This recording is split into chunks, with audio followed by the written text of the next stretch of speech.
Hello friends and welcome back to my channel. Today we are doing my February reading wrap up. This month I managed to read 25 books, which I think is pretty good for a month of 28 days. That is a pretty broad mix of picture books, a lot of manga. There's a whole vlog on my channel of all of the manga that I read this month. A bit of literary fiction, some YA, some middle grade, a whole range of stuff. So let's jump into talking about the books that I have read. Some I will have a lot more to say about than others, but we're going to go through in my star rating. So we start out with the lowest star ratings and we move all the way up to the stuff that I absolutely loved. Firstly, the 2-star books. There's only one book this month that I gave only 2 stars to, and that is actually the book that I read for my Blossom Book Club.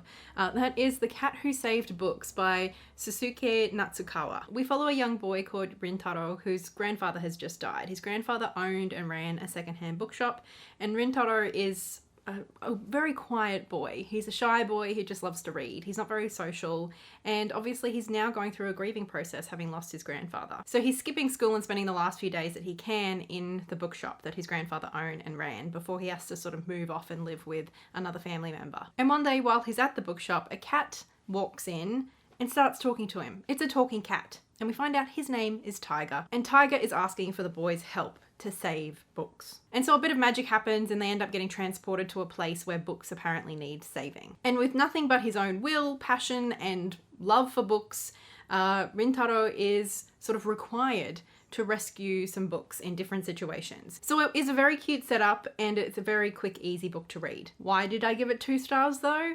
Well, these books that apparently need saving, I'm just not convinced they do. For example, in the first main story or chapter, Rintaro and Tiger meet a man who reads like 100 books a month. He reads constantly because to him, the more he's read, the more knowledgeable he is, the more respect he will have from the people around him. And he keeps all of his like 50,000 books sort of locked away in glass cabinets and he never ever rereads. And sure, maybe this guy seems a little bit stuck up and does have a bit of a different approach to reading than I do. I did not think that his crimes were so egregious that it necessitated a talking cat and a young boy waltzing in and berating him for like reading wrong. Rintaro goes on this big spiel about how if you really loved books, you would, reread your favorite stories until basically the book fell apart.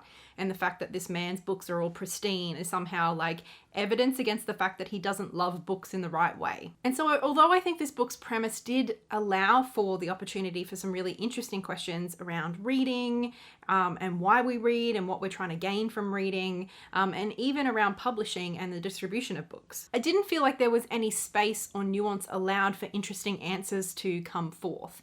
Instead, all of the problems were very much framed as black or white moral issues that Rintaro and Tiger had the answers to. I guess it just felt a little bit too much like gatekeeping. Like, even though I didn't necessarily agree with what these people were doing, or I wouldn't go about reading or publishing or whatever in the same way, most of them I didn't feel like were doing anything so terrible that necessitated like an intervention. At one point, Rintaro was getting angry at someone because they don't love their books enough and clearly they just use them as decoration. And really, is it the worst thing in the world, even if somebody never reads the books that they own? If they literally use them as decorations, is that really the worst thing in the world? I don't think it is. I just don't think it is. I don't feel that strongly about how other people read or what they do with their books. I really don't. Having said that, there were a couple of things in this that really made me smile. It's got a very cozy feeling to it, I think, especially, in the scenes in the secondhand bookshop. I think my favorite thing about the book was some of the sort of flashbacks, I guess, Rintaro had of things that his grandfather had said to him before he passed away. For example, there's this one really beautiful section where he sort of remembers something his grandfather said about how wonderful reading books are, but how they can't substitute you living your own life. It's not true that the more you read, the more you see of the world. No matter how much knowledge you cram into your head, unless you think with your own mind, walk with your own feet, the knowledge you acquire will never be anything more than empty and borrowed. Books can't live your life for you. The reader who forgets to walk on his own 2 feet is like an old encyclopedia. Unless someone opens it up, it's nothing but a useless antique. It's all very well to read a book, but when you're finished, it's time to set foot in the world. I thought that was very sweet. So there are some heartwarming elements, and certainly watching the main character sort of go through a process of understanding his grief and sort of deciding who he wanted to be, that was maybe my favorite part of the book.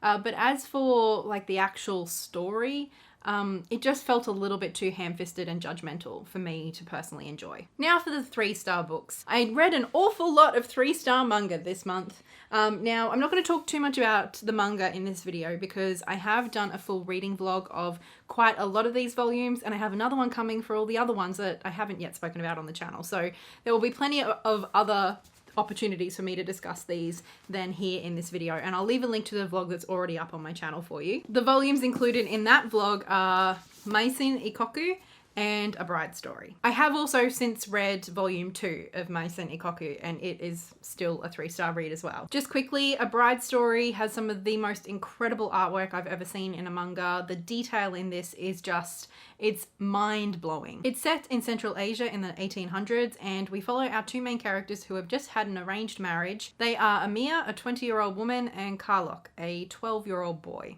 And as much as I liked the setting, the art, even the storytelling, it was that age gap relationship that was the sticking point for me and is the reason that, at least for now, I won't be continuing with this series. Maisen Ikoku, I love these covers, I love these editions.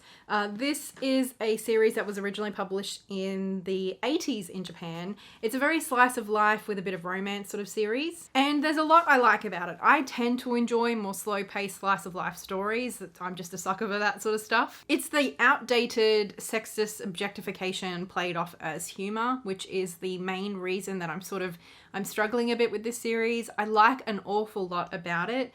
It's essentially the story of Kyoko, who is a 22-year-old woman who has just started a new job as managing this sort of like boarding house, I guess. The reason that I've been continuing with this series though is because Kyoko as a character, like to me, this is her story. I don't know if that's how it was written or intended, but that's how I'm reading it because Kyoko is just such a beautiful, interesting character. And then the 3 manga that I have not spoken about yet on my channel, but also got 3 stars, A Sign of Affection, I Think Our Son is Gay, and After the Rain. Now, all of these 3 I am including in another reading vlog, which will be up on the channel soon. I liked all of these first volumes well enough. I didn't love any of them. I did find one interesting enough that I'm going to continue with the series, but the other 2 not so much. But I will talk about those more in the upcoming vlog, so keep an eye out for that if you're interested. Now, the next book I got out quite early on in the month, it's A Winter's Promise by Christelle Darbos. This is a YA fantasy series, or it's the first in the series of the Mirror Visitor. This story follows our main character Ophelia, who's like a young woman. She lives on an ark called Anima, where different objects have souls, and she works in like the museum. We find out that her family has tried to arrange marriages for her in the past, but she sort of refused all of them. And then she basically gets promised to a man from a very different culture and community on a different arc that she's never met before, and she cannot refuse this marriage proposal. So Thorn, her new fiance, basically comes and picks her up and takes her away to his arc where he lives, which is off in the very cold place, and it's just a very different environment and culture to one that she's used to. He's quite brutish and aggressive and not very nice to Ophelia, and she soon finds out that Thorn is quite a controversial figure in his community, and a lot of people don't want him to be able to get married, and so Ophelia's life is in danger, and there's a lot of political intrigue and family issues and all of that sort of stuff. Also, Ophelia can travel through mirrors. Like if she's seen herself in any mirror, she can travel, as long as they're fairly close together, she can travel through mirrors. So that's kind of cool. So it's quite light fantasy. I would say it feels almost more historical fiction, and also the writing is quite simple. So even though the content is certainly young adult, it almost reads sometimes more like middle grade. So I think for people, especially young people who are wanting to get into those bigger fantasy novels but are maybe a little bit intimidated, this is quite an accessible read. For me personally as a reader though, I didn't love this, primarily I think because of the characterizations. I just felt like almost every character was just kind of mean, except Ophelia, who was just painted almost to be perfect. I just didn't find that too interesting. And even though I could come up with quite a generous list of criticisms, overall I did fairly well enjoy my experience of reading this. Like, it was quite light and fun, and I enjoyed the atmosphere and the tone, as I said, so the reading experience was a pretty solid one. Another pretty atmospheric read this month for me was Temple Alley Summer. This is a new release, or at least it's been recently translated into English, and I bought this primarily because of the cover. Like, can you blame me? This cover is gorgeous. And this is a middle fiction ghost story. And we follow primarily our protagonist Kazu, who's a young boy living in a sort of small town in Japan. And during a class assignment, they have like an old map of their community, and they recognize one of the roads, but it has a different name, and it's actually the road that Kazu now lives on. And instead of it being like whatever name it now has, it's called Temple Alley. Around the same time, Kazu also sees what he thinks is a ghost, but then the next day at school, he recognizes the ghost at school, and everyone seems to know her except him. He doesn't have any memories of her outside of seeing her the previous night and thinking she was a ghost. And so it becomes this mystery that Kazu's trying to like uncover, of this mystery of the ghost. Is she a ghost? Is she not? Why is his street called Temple Alley Summer? And the further he dives into this, just sort of the more interesting things get and the more secrets he finds about both his street, his family, and this young girl. I don't know if you can see here, but there are also a bunch of black pages, and that is actually a story within the story. And that part for me did drag on a little bit. I mean, this is already fairly slow paced, but for me, most of it felt kind of quite intentional and atmospheric, whereas this story within the story did, I think, drag on a little bit too much. But still an incredible cover and a really enjoyable read. Now, my 4-star books. We've got 4 4-star manga that I read in the month of February, and all of these did feature in that recent vlog that I mentioned earlier. So if you would like to know more about my thoughts on these ones, definitely check out that video. These were Dead Dead Demons, Destruction by Inio Asano. This story primarily follows 2 high school girls who are just sort of living their lives, dealing with homework, dealing with school, dealing with all of that sort of stuff. But meanwhile, Tokyo is in the middle of an alien invasion. 3 years before this story starts, an alien invasion occurred, and since then there's just been like this giant alien mothership hanging over Tokyo. And so the world and this alien ship is sort of in a bit of a stalemate. Sometimes there's little skirmishes, but no one really knows what's going on. And so everyone's just sort of trying to get on with life. And I really enjoyed the perspective of primarily following those 2 girls in high school, because even though this sort of does impact them, it's definitely more in the background of their lives at this point. Because after 3 years, they're more or less just trying to get on with stuff. And so for me, I definitely drew parallels between that and our experience of COVID and the pandemic. Then I also read A Silent Voice. I read the 1st volume in February, and this is a story about bullying and the impacts of bullying, both on the person doing the bullying and the person being bullied. It's pretty heart-wrenching. The 1st volume was hard to read, but it was very impactful. Then Witch Hat Atelier. This is just some good fun. It feels very Harry Potter meets Ghibli. It's just a wild ride. Basically, Coco sort of dreams of being a witch and having magic, but she doesn't think she has any. She's a seamstress and works with her mum at home. And then one day she sort of accidentally does do some magic and things go awry, and she ends up having to be an apprentice for a real witch and learning how to do magic for real. The art's really beautiful and expressive in this, and it's just a fun ride. And then Fruits Basket, which honestly I feel like I should be bumping up to a 5-star at this point. I've read this collector's edition volume 1, which does include the 1st and 2nd of the original volumes, and I just adored it. I absolutely adored it. I have become more and more obsessed with this over time. Like, since I finished reading it, I'm now watching the manga, I'm collecting the whole series, I'm obsessed. I loved it. A graphic novel that I read this month that I don't have here to show you because I did borrow it from a friend at work is called Dancing Plague. And this is really interesting. It's sort of set in the later part of the Middle Ages, and it's kind of based on some true events and some true characters, including Marjorie Kemp. And it tells the story of the dancing plague, where basically people just start dancing and they cannot stop. Like, they literally cannot stop, to the point where they have bleeding feet, they're becoming malnourished, and some people die. And our main character, who I think is kind of based off Marjorie Kemp, can see, or she believes she can see, the demons that are sort of like controlling people and making this sort of stuff happen. She basically has visions, some of Jesus, some of Mary, but often of these demons. And so it's a story about obviously the historical setting, but it's also about spirituality and religion, but also about the position of women in society and how she was not believed and often she was seen as a witch, and even of the impacts of religious corruption. It's got a bit of a humor throughout it as well. It was just a really enjoyable read. Quite quirky, a little bit different, and what I really loved about this, and I felt made it quite special, was that most of the graphic novel was pretty simple sort of sketches that I think did evoke the time and place. But then the main character's visions, like the demons, for example, and other stuff that she was seeing, was like embroidered in colored thread. It was a really interesting exploration of the blurred lines between divine inspiration and spirituality and madness, all with the backdrop of like religious corruption and sexism. And even though it did deal with very serious topics, it was done with a light hand, and it felt quite humorous a lot of the time. It was kind of weird, but I also kind of loved it. Then the audiobook that I listened to this month, and I did get through LibreOFM's ALC program, thank you LibreOFM, was Manifesto on Never Giving Up by Bernardine Evaristo. I listened to this over the course of the entire month, sort of listening to little bits and pieces here and there, like on my way to work and stuff like that. So it was kind of my companion throughout the month. And in this, Bernardine details like the experience of her life, of growing up and living at home, the different dynamics of her family, her experience of race and gender, and also of being part of a family that has had so much migration and immigration throughout its history. She talks about her school environment and how she got really into and passionate about drama, and then how she started writing poetry and then moving into fiction. She talks about her sexuality and how that shaped so much of her experience of living as a lesbian for many years, as she describes it, and now being married to a man and living in a heteronormative relationship. She talks about her journey getting published and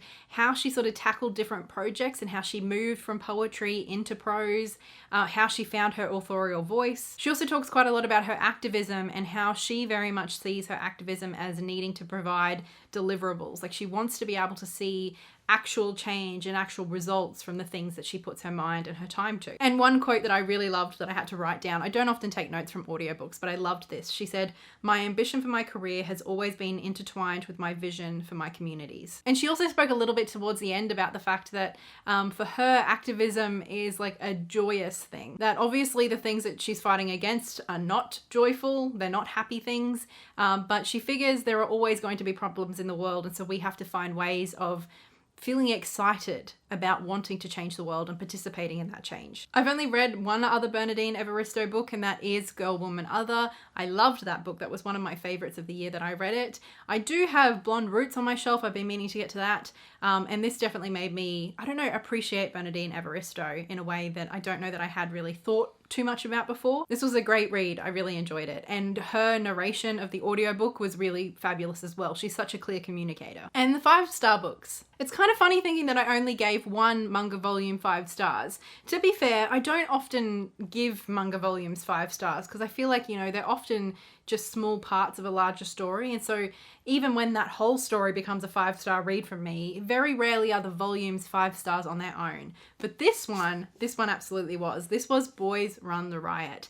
This is the first volume in a 4-part series. I've already bought volume 2 and I'm definitely getting volume 3 and 4. This is by a trans mangaka. I've never read manga by a trans author, I don't think.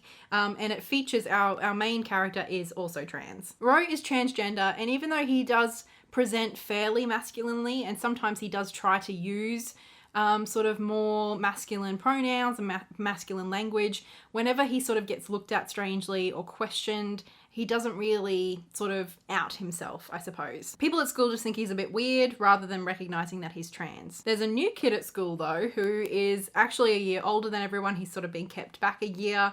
And he's just very outgoing and just very confident in himself. His name's Jin, and he has big dreams of making a fashion brand. He believes that fashion is a really powerful way to express and define yourself and almost like stand up to the stereotypes that are imposed upon you. And so that's something that Ro really identifies with as well. And so they kind of get together and decide that they're going to create this fashion brand. And I just love watching their friendship develop. Jin just seems like such a cool guy, and like Ro does come out to Jin. And even though Jin doesn't seem like he knows a whole lot about transgender issues and all of that sort of stuff, he's just very respectful. Like that's the best way I can explain it. He just sort of listens and respects Ro, which is It's really lovely to see, and it's really clear that that means a lot to Ro and that he hasn't had that experience before. Anyway, this is one of those stories that just has great, fully fleshed out characters, really interesting relationship dynamics, as well as an interesting storyline with this fashion brand and them sort of like figuring out how they're going to set up a website, how they're going to get the t-shirts, how they're going to get photography done. Like, there's a lot going on, and it just all comes together really, really well. And because the characters are so well done, there's a sense of investment and emotional attachment there almost immediately. Jin and Ro just make such a great duo right from the get-go, so I can't wait to read more from this series. This is one that will be showing up in that future manga vlog, but apparently I couldn't help but rave about it now because it really is that good. Then I had a couple of picture books that I really enjoyed this month. I don't have them here to show you. I read them at work. Busy Beaks is the follow-up to Jumping Joeys, which was one of my favorite picture books of last year. It's the same premise, the same sort of idea. It's just instead of marsupials here, we're talking about Australian birds. Apple and Magnolia was adorable. This is a really sweet, gentle story about two trees who are best friends. Or at least they are in the eyes of our main character. This little girl just loves these two trees and genuinely believes they're best friends. And when one of the trees looks like it's not doing too well and it might not survive the winter, she ties them together with a scarf so that they can take care of each other, and come the summer, both trees are doing okay. So it's just really cute. My favorite picture book of the month though definitely has to be Eric the Awkward Orc. This is such a fun story. It's basically about Eric, who's a little bit different. He's into saxophone, he's into crafts, he's not like the other orcs. And even though he does try to fit in and he does sort of try to remove those things or hide those things that make him a bit different, he does soon learn that what makes him different is also what makes him special. It's just adorable, it's uplifting, it's gorgeous, but it's also really fun and funny. It's really well done. I loved it. Then another book that I borrowed from that library earlier this month was Open Water by Caleb Azamar Nelson. This is a very short book, but it was absolutely divine. It's a story of a young black man and a young black woman who, after meeting, slowly and steadily fall in love. And it's just the kind of beautiful, absolutely gorgeous, almost fairy tale love, but still so real. It just feels meant to be. And the way that these two communicate and touch is just, oh, it's moving. But that beautiful, tender love is almost juxtaposed with the violence and oppression and the experience of being black in Britain. It's told in second person, which I think it's really interestingly done, because I know that with a lot of people who are experiencing trauma, when they retell their stories, speaking in second person, almost as if it's not about them, it's about someone else, is very common. But also second person has the effect of, as the reader, making the experience of the main character feels so close and personal as well. It was a really interesting choice, and I think it's very effective. The writing more generally is just beautiful. It's poetic, and it really brings across just how both artistic our characters are, but also in particular our protagonist, the man, how vulnerable and tender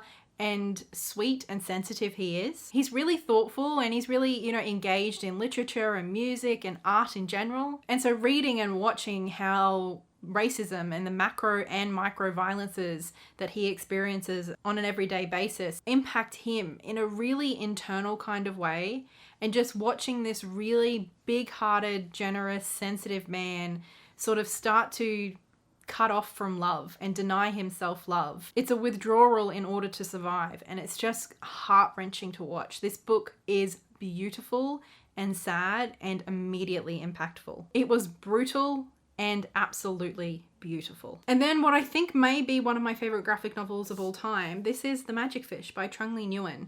This is gorgeous. Now, for those of you who have come over from my tarot channel, this author is a creator of the Star Spinner Tarot, which is one of my favorite decks. And this story is set in the 1990s, and we're following a Vietnamese American family. The parents fled the Vietnam War, and now they're raising their young son in America. The parents and the son, they all speak Vietnamese and English, but the son feels like he isn't always as fluent in Vietnamese, or isn't able to communicate especially more complex emotion in Vietnamese as he would like to, and the parents feel the same way about English. And so this family has developed this really sweet sort of habit of reading fairy tales to each other. They read fairy tales from around the world, and the fairy tales become as much a part of this story as the story itself is. And the past, the present, and the fairy tales are really clearly delineated through colour. We learn a little bit about the parents' history and how and why they left Vietnam. I love learning about different fairy tales from around the world. Some of the fairy tales are quite similar, but because they're from different cultures, maybe like there's certain elements that are changed, and so the messages are a little bit different. And then for the son himself, and in present day, he's starting to understand that he's gay, and he's struggling to communicate that with his parents. So this is just beautiful on so many layers. The art's gorgeous, the colors that are used are really just like perfect for their purpose. All the different fairy tales we get and the messages from those fairy tales and how they're used to communicate different emotions or needs between the family members. It's just so well done, and even though it mixes past, present, and fairy tale, I never felt lost. I never felt confused. This is such a gorgeous story. Absolutely highly recommend. As I said, one of my favorite graphic novels of all time. Okay, I think that's it. I think that's all the books that I really want to talk about for my wrap up for the month of February. I would love to hear what you've been reading lately in the comments below, and I will talk to you in the next video. Until then, so much love. Bye.